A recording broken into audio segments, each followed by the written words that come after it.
Hello, everybody. Welcome to Pro Basketball Talk. It is time to talk NBA awards and NBA just predictions as the season tips off on Tuesday. Drew Dinsick here with me from NBC Sports. Drew, let's run through some of the awards. We'll start with the big one, Most Valuable Player. It's been the same few guys every year. Jokic is going to be in the mix. I'm picking Giannis Antetokounmpo. I just think he looks energized and motivated with Damian Lillard there. He's going to have a little more space to operate, and he's been in the mix the last couple of years. Do you have somebody you like there? Yeah, I'm going to go chalk. I think it does go back to Jokic. You remember last year he was really penalized in the, advanced metrics will tell you that there's not a huge gap between Jokic, Embiid, and Giannis. Like these guys are all just, head and shoulders above the rest of the field, in my opinion, which is going to make it tough for an outsider to come and take it out, to beat all three of those guys. The case against Jokic from last year was that he hadn't succeeded in the playoffs, and guess what? Now he's got an NBA championship. And so, realistically, if he just produces at the level we saw last year, and if he is still, he's a complete mismatch for every team he will face on the offensive side of the ball. And for those reasons, I think he'll, all of those young players in the Nuggets still on an upward trajectory. The fact that the Nuggets have a built-in home field, home court advantage with the altitude, everybody coming through Denver, I think is massive for them accumulating team wins. So I can't poke a hole in the Jokic candidacy, but I agree with you that if it's not Jokic, it'll probably be Giannis. And, I think that's where my vulnerability is. If I'm betting Jokic, I'll admit it. Yeah, it's going to be really close. Jason Tatum is maybe your best long shot pick, long-ish shot. Let's move on to another one that seems there's a clear front runner. It's Rookie of the Year. Look, it probably is going to be Victor Wembanyama. He is my pick. I don't want to overthink this. He has looked great in the preseason. He's a generational talent. I think if anybody could get him, it's not Scoot, because as much as he's going to put up numbers, I think it's Chet Holmgren on the argument he's actually playing in games that matter. So I'm picking Wembanyama, but that's, if I were looking for a better edge, that might be the guy.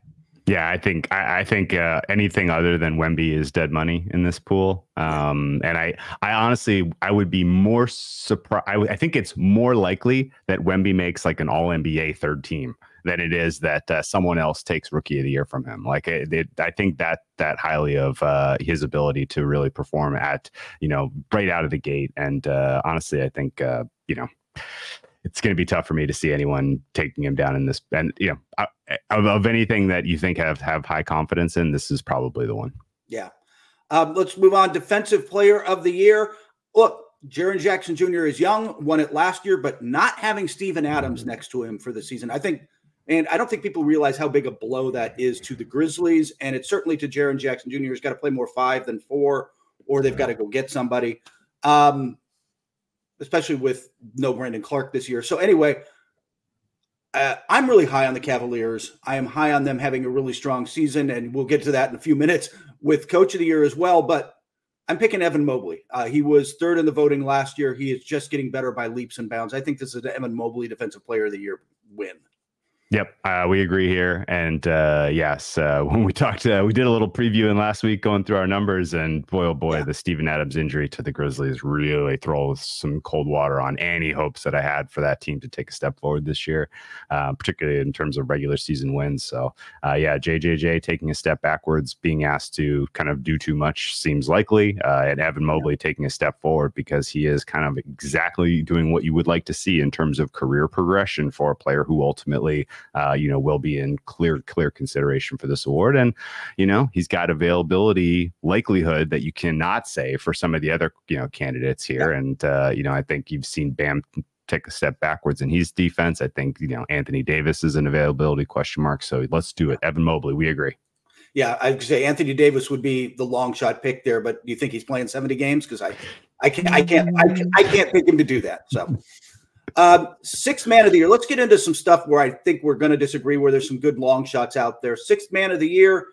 You could go a lot of different directions here. I don't think it's Malcolm Brogdon. I know he won it last year. I know he's actually pretty low odds, but starting the year in Portland, getting traded somewhere mid-season, I just don't see it happening, even though he will be coming off the bench behind Scoot.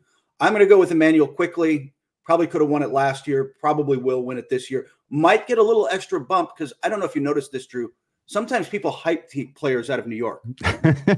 That's absolutely the case. If he's got, if he's got the best, if he's in the conversation, I would expect that you get the New York voting bump. But for me, I'm going to go a little further down the board and shoot for a long shot here in Bogdan Bogdanovic. Wow.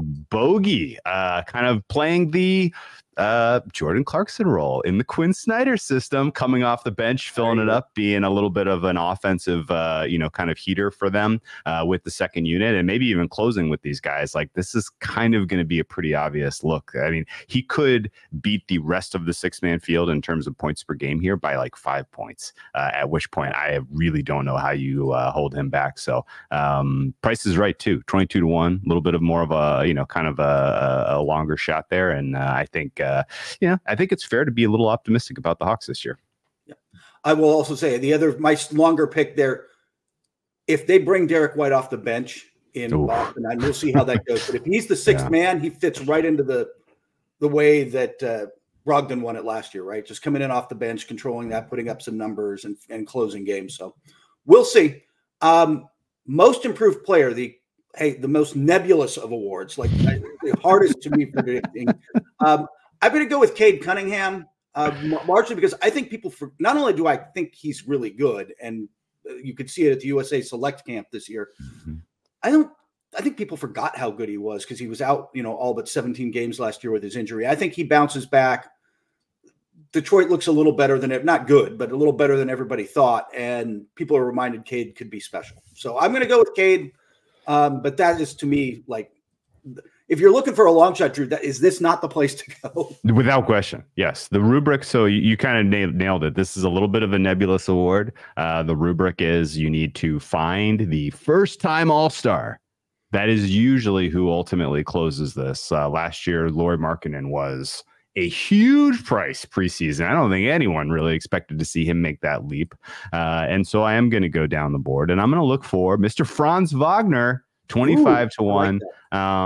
I just, my advanced numbers say that this guy is a player. I think that in general, the Magic are going to be a little bit of a surprise story. And if they get one All-Star this year, people might think it's Paolo, but not so fast, my friends. I think Franz Wagner is probably your most important offensive piece for this Magic team.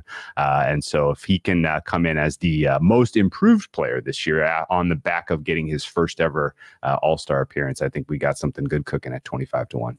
And he's got that shiny gold medal from this summer at the FIBA World Championships. That's right. Fantastic. So, also, so I think that's all the awards, right? We've gone through all the Coach of the Year. You got a wild one there? Coach of the Year. Did I blow off Coach of the Year? You teased it. You teased it. I teased it, and then I thought I got to it. And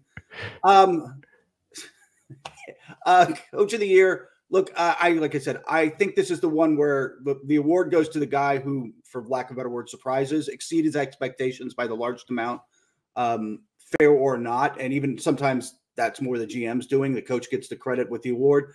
I'm, like I said before, high on the Cavaliers. I genuinely think in the regular season, they are going to push Boston and Milwaukee for one of those top 2 seeds in the conference. I don't think they're as good a playoff team, but they're going to win a lot of games, and I'll go with JB Bickerstaff getting the nod.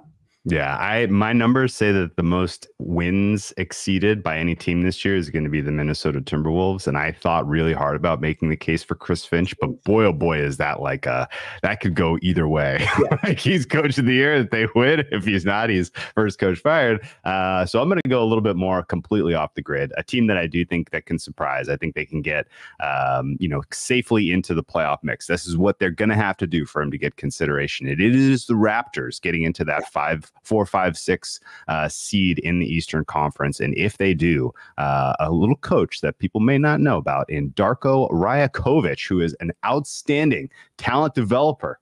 I think he's going to get the credit for a lot of those young guys making career leaps this year. And I think just the way that they've rostered this team, it looks to me like they're going to try. There's going to be effort there. So give me Darko Rajakovic as a huge long shot in the 45-1 range right now for Coach of the Year. And I believe their first round pick, like, they don't own it if it's terribly high protected. So like they'd have to completely tank, which they're not going to do. So that's a good one. I think that team is slept on in terms of how much talent is still on that roster. And Toronto is going to be better than people think. That said, I'm not picking them for any of the championship level stuff. I'll be honest with you. We'll talk championship predictions really quick.